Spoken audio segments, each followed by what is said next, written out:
Perfeito, estamos gravando. Mais uma vez, boa tarde para todos e todas.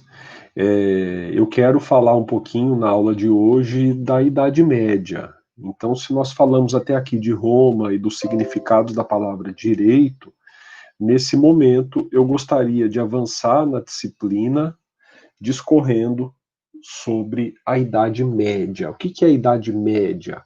É a idade que se situa, é a fase da história que está entre a Idade Antiga e a Idade Moderna. É claro, quem viveu na Idade Média não chamou a Idade Média de Idade Média, porque a Idade Média dá o entender, né, dá a entender que é uma idade intermediária, é uma era que fica entre outras duas eras. E o nome é preconceituoso, não é justo, né? Ele é preconceituoso, considerando que a Idade Média é apenas um período de trevas intermediário entre a glória de Roma, entre a glória da Grécia e a glória do Renascimento. Então, sobretudo os renascentistas apelidaram a fase anterior da história de Idade Média, mas é um período rico, como qualquer outro da história, com as suas contradições. Então, a Idade Média é esse período que se situa entre a Idade Antiga e a Idade Moderna. Fundamentalmente, nós vamos estudar alguns temas da Idade Média e mais ainda. Então, nós vamos estudar a Idade Média, alguns temas, e, como eu salientei aí para vocês, nós vamos falar também de Santo Agostinho, de São Tomás de Aquino, que são filósofos cristãos, católicos, e vamos falar das antinomias. Os temas de que vamos tratar serão os reinos bárbaros, o feudalismo e a Igreja Católica. Esses três temas são sucessivos no tempo. Primeiro a gente vai falar dos reinos bárbaros, depois simultaneamente aparece o sistema feudal e se fortalece a Igreja Católica. Bom, para começo de conversa, né, eu quero voltar ao esquema do Guilicem, que está no seu livro de Introdução ao Direito, e mostrar para vocês onde nós estamos. Então, nós estamos aqui, saímos do direito romano, o direito romano vai influenciar bastante a formação do nosso direito que está aqui, e eu quero falar um pouquinho sobre os reinos bárbaros, que vão trazer os povos germânicos, que são os bárbaros, com seus costumes para o centro da história europeia. Bom, vamos falar um pouquinho sobre eles, que vão estar dando origem, juntamente com o direito romano, ao chamado direito feudal. E o direito feudal, com o direito canônico, irão influenciar os direitos romanistas e a common law. Então, nós temos dois grandes sistemas hoje no mundo: o sistema romanista, que é o nosso, e o sistema inglês da common law, que é da Inglaterra e dos Estados Unidos. Estamos, portanto, nesse momento aí de formação do direito contemporâneo, mas que é um momento que começa lá atrás com a crise do Império Romano. Bom, então a Idade Média pode ser dividida em três fases, segundo os pesquisadores. A primeira fase vai mais ou menos do ano 600 depois de Cristo ao ano 1050. Nessa fase, eu vou mostrar para vocês, formam-se os reinos bárbaros. O Império Romano cai, Roma é conquistada pelos bárbaros, os bárbaros formam seus reinos, o Império Romano ele já se tornara católico, a Igreja Católica está desorganizada e descentralizada. Na segunda fase, Os reis bárbaros enfraquecem num primeiro momento, os senhores feudais se tornam muito fortes, e ao final do período, os reis se fortalecem novamente, formando os países.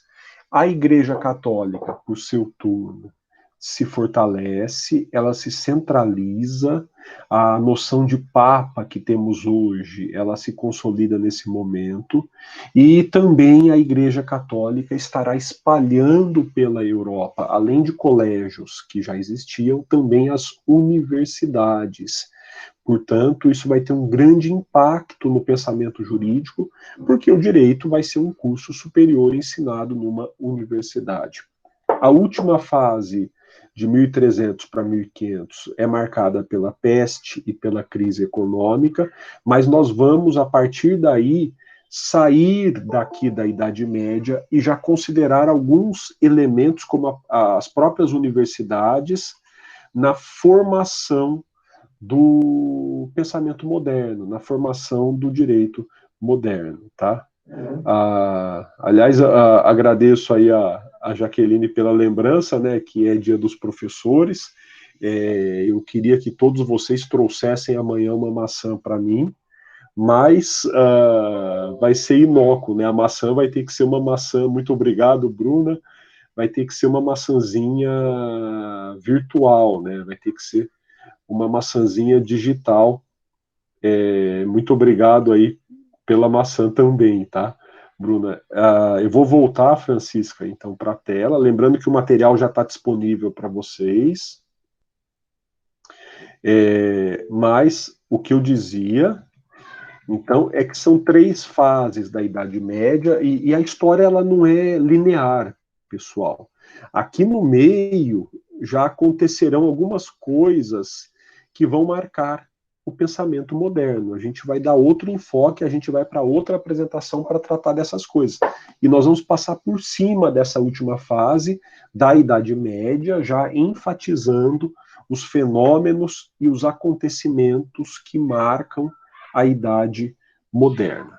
Portanto, a proposta é de estudar essas 3 partes da Idade Média, começando hoje a tratar dos reinos bárbaros. Então eu quero mostrar para vocês o que aconteceu com Roma, aquela cidade que construiu um dos maiores impérios da história da humanidade, né?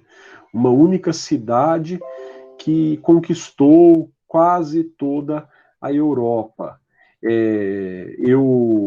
Então, acho que já apresentei essa tela para vocês, ela me impressiona. Vejam o que aconteceu com Roma, uma cidadezinha que, mais ou menos na época de Cristo, já dominava o mar Mediterrâneo quase que por inteiro. Essa cidadezinha se expandiu, atingiu o seu máximo, mais ou menos aí no ano 200 para 300, e se dividiu, o Império Romano virou o Império Romano do Ocidente azul e do Oriente verde, e no ano 400 e pouco, 450 mais ou menos, ele é derrotado pelos bárbaros. Os bárbaros invadem Roma e derrubam o Império Romano do Ocidente. O Império Romano do Oriente vira o Império Bizantino e sobrevive até mais ou menos o ano 1450, quando ele é invadido pelo Império Otomano, pelo Império Turco, e o Império Romano do Oriente corresponde hoje mais ou menos à região da Turquia, né? Então, o Império Turco conquista o Império Romano do Oriente e se mantém até hoje com Constantinopla, que é a cidade de Istambul. Bom, então nós temos um Império Romano que no Ocidente desmorona, e é o que nós vamos ver. Nós vamos falar um pouquinho da queda da cidade de Roma, embora o Império Romano sobreviva à queda da cidade de Roma, E o que nos interessa é ver o que aconteceu com o lado ocidental da Europa, por quê? Porque é esse lado que vai dar origem a Portugal, ao Condado Portucalenses, e o Condado Portucalenses então vira Portugal e vem aqui nos colonizar, vem aqui impor a sua cultura, impor o seu jeito de pensar, impor a sua lógica de exploração ao nosso país. Então nós somos filhos desse movimento ocidental da Europa. Nós somos os explorados por esse movimento ocidental da Europa. E é por isso que eu vou enfatizar.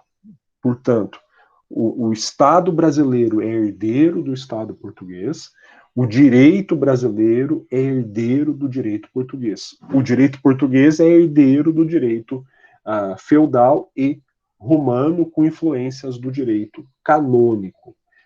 Voltemos ao material para rastrear esse processo, vendo o que acontece com Roma. Essa imagem aí é espetacular. É o sarcófago de Portonatio, um general romano. Ele foi enterrado, ele venceu essa batalha com os germânicos, e olhem a riqueza de detalhes, né, aí mostrando a luta entre os romanos e os bárbaros. Esse sarcófago, ele é adornado com essas imagens aí, muito ricas, né, muitos detalhes, e eu chamo a atenção para o momento, né? Então, eu tô sem conseguir escrever aqui na tela, pessoal. Agora voltou. Mas esse sarcófago, aqui a parte de cima eu não estou conseguindo escrever. Ele foi, estima-se que ele tenha sido feito nos anos mais ou menos 180, 190. E isso mostra que os romanos têm que lidar com as tentativas de invasões bárbaras há muito tempo. O norte da Europa, então, se você olhar para o mapa, o norte da Europa é ocupado pelos povos germânicos, que os romanos chamam de estrangeiros ou bárbaros. Os bárbaros, como nós veremos, tentam várias vezes invadir o Império Romano. E esse sarcófago retrata uma dessas lutas em que Roma, naquele momento, impede que os bárbaros invadam seus domínios. Aqui nós temos com mais detalhes, né? Esse mapa retrata mais ou menos Roma no século V, então no ano 400 depois de Cristo. Percebam que já há tentativa do próprio Império Romano de dividir a administração. Essa tentativa vai terminar com a divisão, atribuindo a nova sede do governo oriental em Constantinopla. Aqui há uma divisão mais ou menos no território da Grécia. Percebam aqui no norte da Europa as chamadas tribos bárbaras. Aqui nós temos os hunos, e esses bárbaros pressionam Roma e tentam, desde há muito tempo, como eu mostrei no sarcófago para vocês, invadir as fronteiras do Império.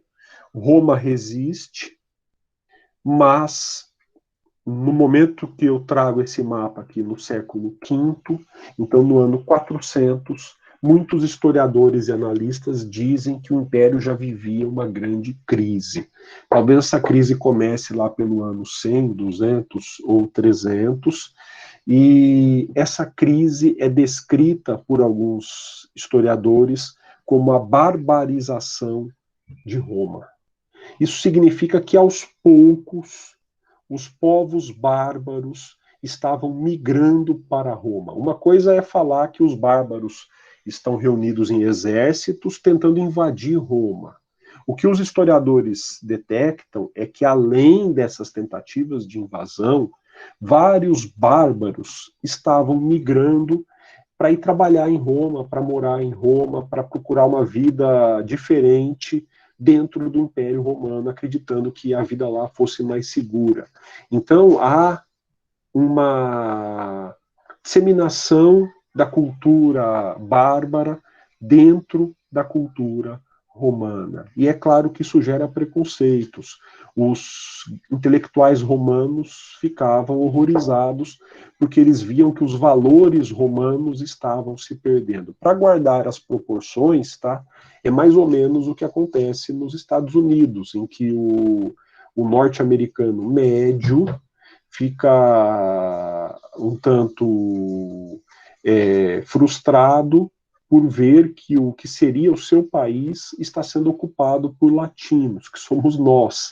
Então, na visão dos americanos médios, que votaram no Trump, por exemplo, os latinos que estão entrando nos Estados Unidos estariam trazendo culturas diferentes da cultura americana, e isso os incomoda.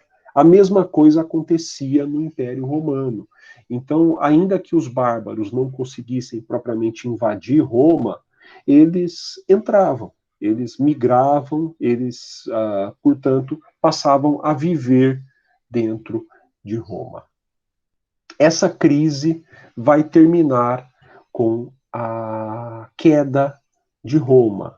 Então, pouco a pouco, os bárbaros vão ocupando Roma, pouco a pouco, a cultura dos bárbaros vai competindo com a cultura romana, e num dado momento, quando as invasões ainda continuavam, elas não vão ser repelidas. Num dado momento, a Roma não vai ter força e nem vontade de repelir as invasões bárbaras, e o Império Romano do Ocidente terminará fragmentado, ele terminará dividido. Olha, percebam aí nas setas as várias tentativas de invasões dos bárbaros. Nós temos aqui embaixo os vândalos, eles invadem, cruzam Roma, são expulsos de Roma, tentam invadir Roma a partir da Europa. Então, quem são os vândalos? Olha, às vezes as pessoas usam esse adjetivo hoje, é um grupo de vândalos. Na verdade, era um grupo de bárbaros, um grupo de germânicos que se estabeleceu no norte da Europa e voltou a Roma invadindo a partir do mar Mediterrâneo. Nós temos aqui os hunos, que invadem também o Império Romano e contribuem para a sua fragmentação. Nós temos os ostrogodos, que vão se estabelecer na Itália, vou mostrar isso depois para vocês, que invadem Roma também, os francos, que vão ocupar a região do norte, mais ou menos a região da França, daí o nome. Então, os francos, que são tribos germânicos, vão brigar com os gauleses, e a França é formada por essa disputa entre francos e gauleses. Os anglo-saxões, que vão ocupar aqui a região da Inglaterra, também vão disputar lá território, vão disputar terreno. Temos os burgúndios, os lombardos, que estão ocupando toda a Europa e terminam, depois dessas invasões, fragmentando o Império Romano.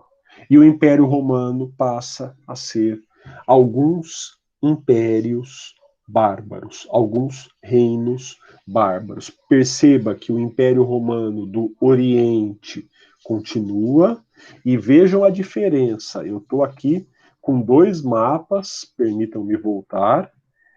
Este é o mapa do século V. Percebam a unidade de Roma. Ela está prestes a ser dividida em Império Romano do Oriente e do Ocidente, mas por uma decisão interna. 100 anos depois, quando eu pego o mapa de Roma é este. Ela está fragmentada, e essa fragmentação vai ser ainda maior. Portanto, os bárbaros ocuparam Roma, vocês viram lá o mapa das invasões, olha, os visigodos vêm para cá, os suevos, os francos, os burgúndios, os ostrogodos, os vândalos, ocupando regiões aqui das ilhas italianas, sobretudo. Portanto, toda a Europa está dividida em reinos bárbaros. Aqui os visigodos vão terminar ocupando a região de Portugal também, ocupam a região da Espanha e contribuirão para a formação da cultura desses lugares. Veja aqui um mapa da mesma fonte do primeiro que eu trouxe para vocês, mostrando aí a divisão da Europa em tribos e reinos bárbaros. Aqui, lembrando que os anglo-saxônicos vão invadir a Inglaterra e vão brigar com os bretões pelo domínio da ilha. Formam-se na Europa, portanto, os reinos bárbaros.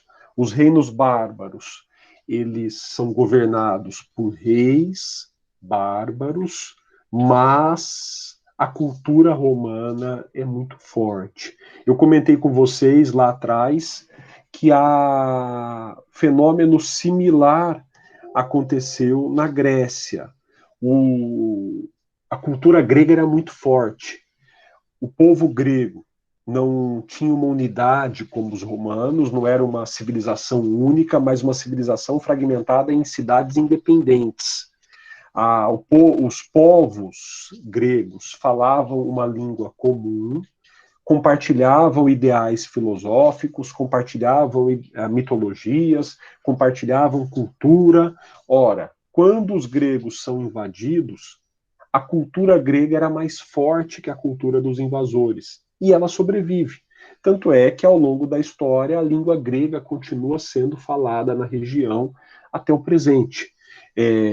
O mesmo acontece com a cultura romana.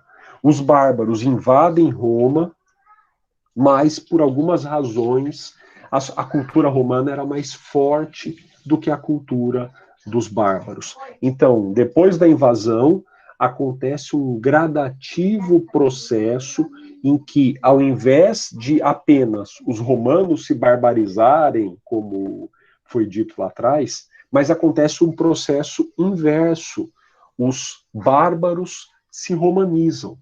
Pouco a pouco, os bárbaros passam a falar a língua dos romanos, passam a admirar a cultura dos romanos, que eles já admiravam, passam a respeitar as instituições romanas, como, por exemplo, o direito.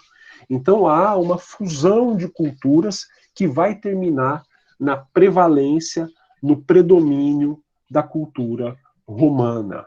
Os reis bárbaros, como eu falei para vocês, se romanizam.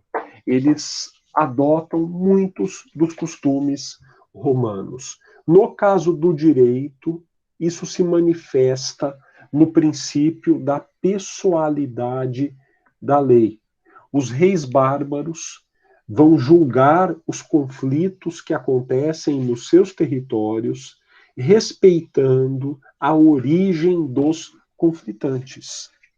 Ora, esse princípio da pessoalidade da lei se contrapõe ao princípio da territorialidade da lei. Pela territorialidade da lei, não interessa a nacionalidade dos conflitantes, aplica-se a lei do território. O Brasil adota hoje, hegemonicamente, quase que exclusivamente esse princípio. Se o conflito acontece no Brasil, não importa a nacionalidade dos conflitantes, aplicar-se-á a lei brasileira. Os reis bárbaros não faziam isso. O conflito acontecia no seu reino, mas eles respeitavam a origem da pessoa, sobretudo se a pessoa fosse romana. Então, quando ocorria um conflito entre duas partes num reino bárbaro, esse conflito ele seria resolvido pelo respeito ao princípio da pessoalidade. Relativamente aos conflitantes, o rei olharia qual a sua origem, de onde ele vem, e ele iria implementar, ele iria respeitar a lei da sua origem. Então, se de um lado houvesse um conflito entre um romano ou alguém que vem do Império Romano e um germânico, imaginemos um ostrogodo, o rei bárbaro aplicaria o direito dos ostrogodos, que era um direito costumeiro, para o ostrogodo, e o direito romano para aquele que tinha origem romana, que era um conquistado. Então, isso gera uma situação bem diferente da nossa. Isso gera uma situação um tanto caótica, em contraposição à nossa. Os bárbaros, eles são julgados conforme os seus costumes, esse hábito se mantém por muito tempo, e alguns reis bárbaros, para facilitar o julgamento, escrevem os costumes bárbaros em códigos. Um exemplo é a lei sálica. O que é a lei sálica? É o conjunto dos costumes do povo sálico, que é um povo franco. Então, os francos se dividiam em vários povos. Um desses povos eram os sálicos. E o rei Franco, para facilitar a administração do direito, escreveu, ou mandou que escrevessem, as regras do direito sálico. Então, as regras do direito sálico foram escritas no código, e quando havia o conflito e um dos conflitantes era sálico, bastava que se aplicasse a lei sálica.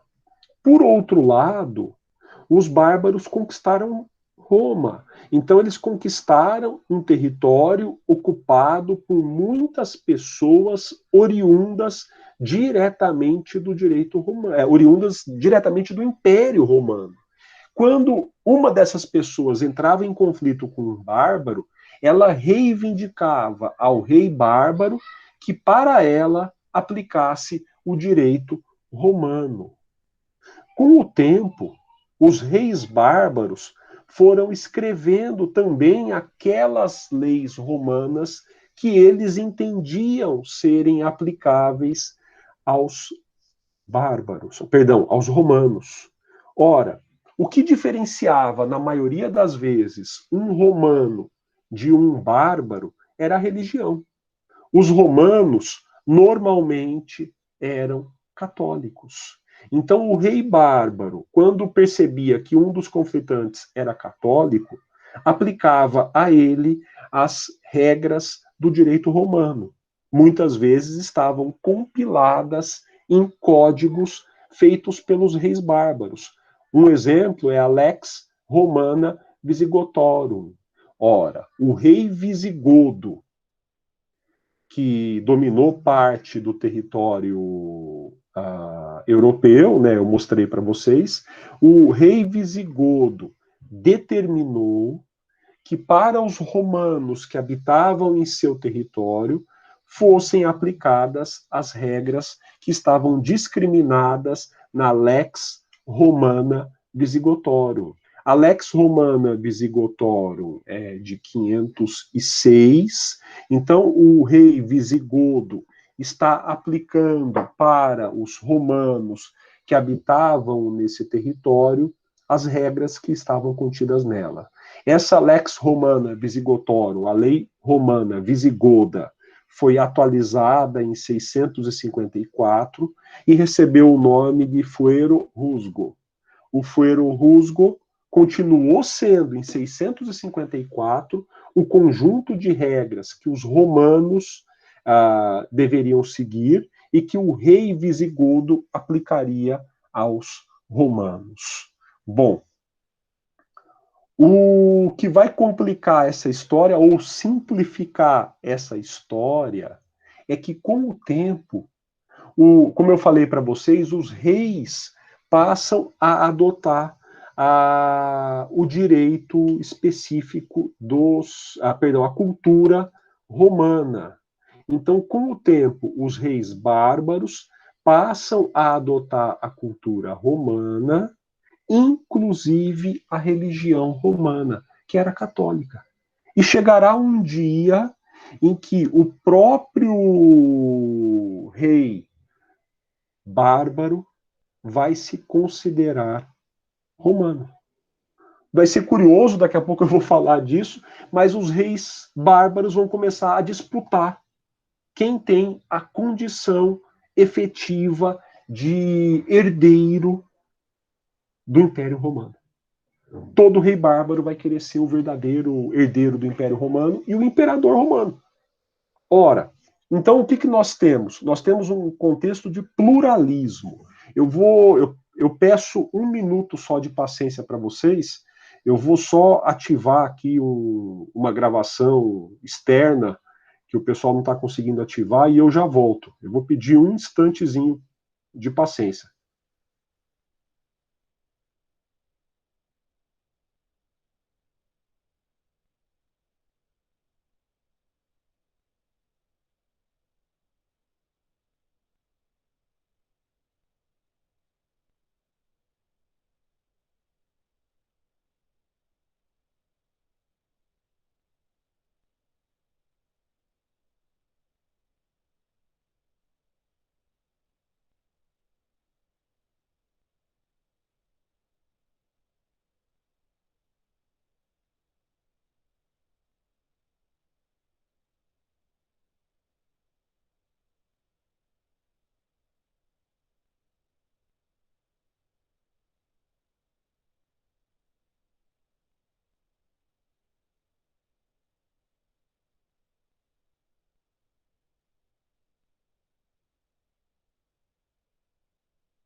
Pessoal, desculpem a interrupção, eu fui liberar, inadvertidamente eu criei um link para gravação lá na ESA e fui liberar o link porque o convidado que vai participar de um programa não estava conseguindo entrar. Perdoem aí a indelicadeza, tá? Mas olha só o panorama em que nós estamos. O Império Romano foi fragmentado, ele foi dividido em reinos bárbaros. É uma. Pessoal, para nossa cabeça hoje, é uma questão diferente. É uma perspectiva um tanto diferente. Por quê? Porque naquele momento, ou hoje nós temos um território, um direito. Quem estiver no território está sujeito a esse direito. Assunto resolvido. Território brasileiro, o governo brasileiro, Estado brasileiro, qualquer conflito no Brasil é julgado conforme a lei brasileira. Quando os reinos bárbaros se formam, não existia essa ideia. A ideia era que cada um trazia consigo o seu direito. E o rei respeitava isso, curiosamente. Então, o Império Romano se fragmenta, formam-se vários reinos bárbaros, cada um com os seus povos bárbaros, com os seus costumes bárbaros, mas também com os seus romanos conquistados. No caso, por exemplo, dos visigodos, mais ou menos no território da Espanha, o que nós temos? Nós temos os romanos espanhóis, porque num dado momento quem habitava a Espanha estava dentro do Império Romano e quem nascia lá era cidadão romano. Então nós temos os romanos espanhóis conquistados. Depois, nós temos os invasores visigodos. E são vários povos visigodos que estão juntos, que invadiram e que passam a ocupar a Espanha. O rei visigodo reconhece o direito costumeiro de cada povo visigodo, então ele vai aplicar as regras desse povo para os conflitos em que uma pessoa se envolver, e ele vai aplicar as regras do direito romano para os romanos. Só que Roma não existe mais. Então, para facilitar a gestão, a administração da justiça, o rei visigodo manda que sejam escritas novamente as leis romanas. E aí vai surgir a Lex Romana Visigotorum, a lei romana visigoda. Ora, o que é a lei romana visigoda? É a lei escrita pelo rei visigodo a partir do direito romano para ser aplicada aos romanos que habitam o seu território. Durante muito tempo, o fuero rusgo surge 150 anos depois. Durante muito tempo, nesse pedaço do nosso exemplo, que é a Espanha, haverá um pluralismo jurídico. Várias regras jurídicas diferentes, vários ordenamentos jurídicos diferentes convivendo. E o rei se equilibrando entre eles, o rei respeitando, porque ele é o rei, ele poderia não respeitar, mas respeitando esse pluralismo. A situação vai se modificar a partir do momento em que o rei visigodo começa a adotar cada vez mais a identidade romana. Então o rei visigodo começa a falar a língua latina dos romanos, que vai começar a se transformar no espanhol. O rei visigodo começa a falar, a professar, num dado momento, a religião católica dos romanos. E quando ele assumir que ele é católico, quando ele se converter para o catolicismo, daí o próximo passo é que o rei visigodo vai dizer que no seu território todos agora são romanos. E a lei romana vai ser aplicada para todos que estão no seu território. É interessante o quanto a história é elíptica, né? O quanto ela é tortuosa e o quanto ela leva por esses caminhos tortuosos a a um resultado, muitas vezes, inesperado. Pessoal, é a última vez que eu vou pedir licença para aceitar o outro convidado. Só um minuto.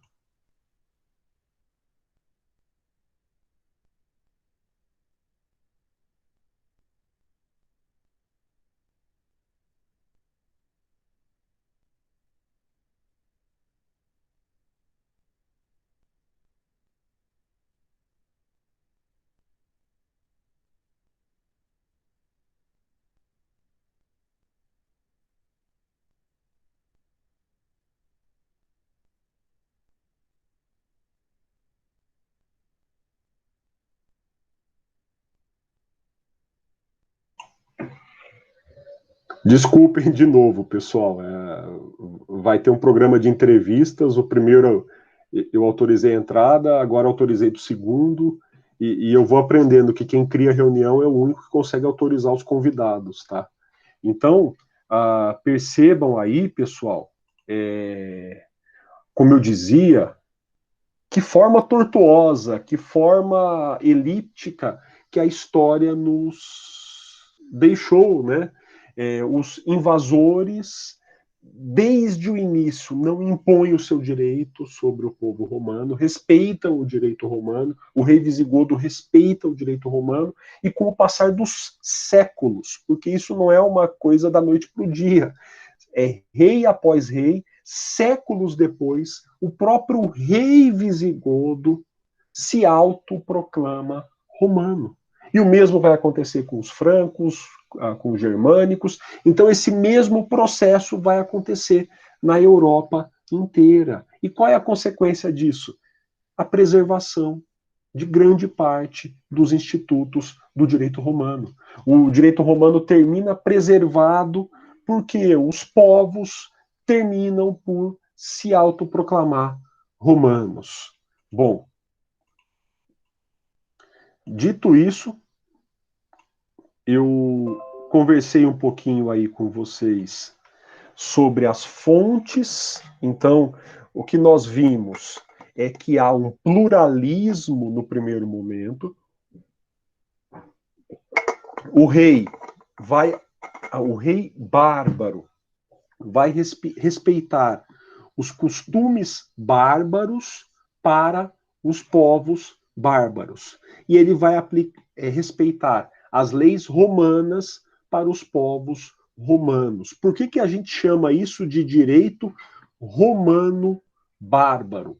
Porque é o direito romano aceito pelo rei bárbaro para os romanos conquistados. Tá? E os bárbaros, mesmo conquistadores, estão sujeitos aos costumes bárbaros. Isso decorre do princípio da pessoalidade da lei, que é aceito e respeitado pelos reis bárbaros.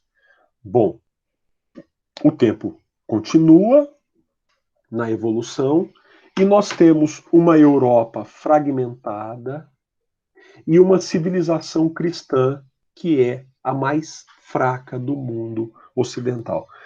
Se olharmos do Oriente Médio para o Ocidente, nós vamos encontrar três grandes civilizações. A civilização bizantina, que é o Império Romano do Oriente, que conserva a língua grega. Veja o poder da Grécia ainda nesse momento, ano 700. Então, o Império Romano do Oriente adota preferencialmente a língua grega e se considera herdeira de Roma. Nós temos uma civilização cristã que fala latim. Então, nós temos aí a região da França, de Portugal, da Espanha, da Itália, todos falando latim, são herdeiros de Roma, herdeiros do cristianismo, e essa civilização cristã está dividida em vários reinos e completamente enfraquecida nesse momento. É a mais fraca das civilizações. E nós temos uma civilização emergente, cada vez mais forte, que é a civilização árabe, que logo vai se transformar em muçulmana. É uma civilização que fala a língua árabe, que vai adotar uma nova religião, que é o islamismo, e é uma civilização marcada pela prosperidade, então, material e cultural. Grande parte das inovações intelectuais, grande parte dos pensamentos culturalmente mais desenvolvidos nesse momento deriva da civilização muçulmana. Ela é, portanto, a civilização ascendente, a tal ponto que os turcos terminarão conquistando o Império Bizantino. Bom, nesse padrão, aí, nesse momento, nós temos, sinteticamente falando, os reinos bárbaros, em que há dois direitos. Então, o rei bárbaro inicialmente respeita o direito costumeiro bárbaro e ele respeita o direito romano dos romanos, que vai ser chamado de direito romano bárbaro. Essa é a civilização cristã, marcada pela Igreja Católica, que está fragmentada, descentralizada. Cada bispo governa como se não tivesse nenhum superior, e não tem mesmo. A ideia de que o bispo de Roma é o Papa não foi desenvolvida ainda, e que o Papa está acima dos outros. A igreja está espalhada, mas de qualquer modo, ela é muito forte a tal ponto que ela consegue converter os reis bárbaros. Quando os reis bárbaros se convertem ao cristianismo, eles assumem o lado romano dos seus reinos, eles ignoram a partir daí os costumes bárbaros, e dentro dos reinos bárbaros sobra apenas o direito romano bárbaro. Bom, esse é o panorama da primeira fase das três que eu ia expor para vocês.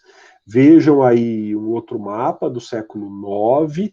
Nesse momento, o Reino Franco ganha força, daqui a pouco ele vai perder força também. O Império Romano do Oriente, como eu disse, continua aqui na região mais ou menos da Turquia. Ele vai ser conquistado depois, mas aqui nós temos a civilização bizantina. Aqui nós temos toda fragmentada a civilização cristã, e quem vai ganhando força é a civilização muçulmana. Ela se torna cada vez mais poderosa, cada vez mais desenvolvida.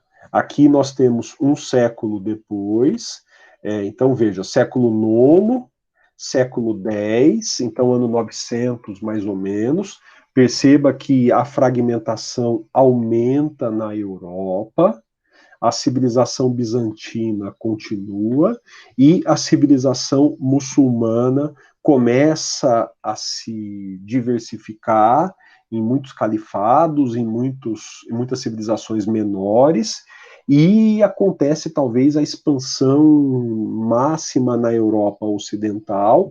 A região de Portugal e da Espanha é conquistada por aquilo que os portugueses e espanhóis chamarão de mouros. Então, os muçulmanos conquistam a Espanha e Portugal e permanecerão séculos aí, convivendo com os futuros portugueses e espanhóis. Bom, dito isso, eu vou depois falar um pouquinho com vocês de um texto que eu acho bem interessante, que reflete sobre a vida na Idade Média. Então, eu vou fazer algumas reflexões sobre como era o ritmo de vida medieval. Mas, nesse momento, o primeiro passo que eu queria dar já foi dado. Então, eu queria mostrar para vocês que o Império Romano se fragmenta, a civilização romana vai se transformar na civilização cristã, e a civilização cristã está dividida em muitos reinos bárbaros. Tudo bem? Por conta desses movimentos, o direito romano termina preservado, mas na tradução dos reis bárbaros. Eu disse para vocês que no Império Romano do Oriente foi feito o Corpus Iuris Civilis. O Corpus Iuris Civilis, nesse processo histórico, vai se perder.